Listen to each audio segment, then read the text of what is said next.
Komnas HAM menilai putusan bebas ex-Bupati Langkat bertentangan dengan upaya pemberantasan tindak pidana perdagangan orang yang sedang dilakukan pemerintah saat ini. Karena itu, Komnas HAM mendukung kejaksaan yang akan melakukan kasasi atas putusan hakim. Atas putusan bebas ini, Komnas HAM menilai Komisi Yudisial harus mengawasi proses peradilan ini.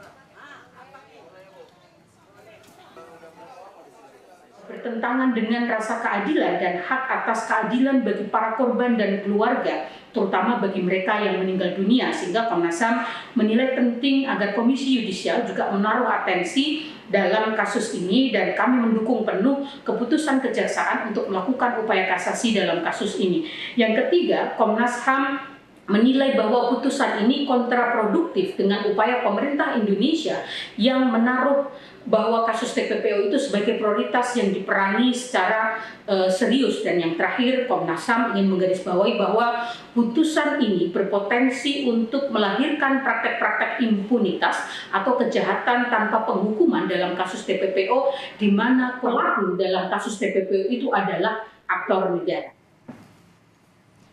Senin lalu Pengadilan Negeri Stabat memvonis bebas mantan Bupati Langkat, Sumatera Utara. Terbit rencana perangin-angin, hakim menilai Terbit tidak terbukti melakukan tindak pidana perdagangan orang dengan modus rehabilitasi narkoba tahun 2010 hingga 2022.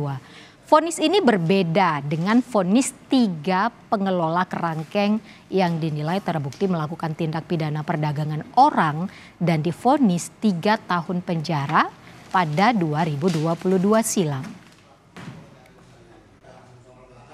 Alias cara tersebut di atas tidak terbukti secara sah.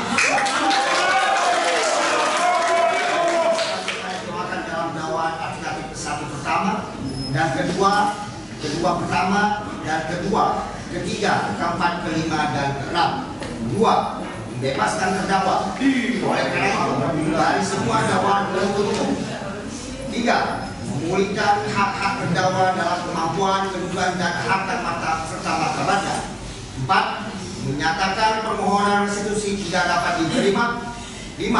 Menetapkan barang bukti berupa 2 buah cakro gagang coklat sampai dengan 1 buah kursi panjang, tanah dan beberapa pabrik kelapa sawit PT Dewa Rencana Perangin Angin yang beralamat di Dusun 3 Karmawida, Raja Tengah, Jahe, Desa Raja Tengah, Kecamatan Kuala, Kabupaten Langkat, dikembalikan segera kepada terdakwa. 6. Dari perkara kepada terdakwa. Saudara, atas putusan hakim, jaksa penuntut umum berencana menggunakan upaya hukum kasasi. Dalam sidang sebelumnya, jaksa menuntut 14 tahun penjara, denda 500 juta rupiah, dan biaya restitusi sekitar 2,3 miliar rupiah untuk 11 korban atau ahli warisnya.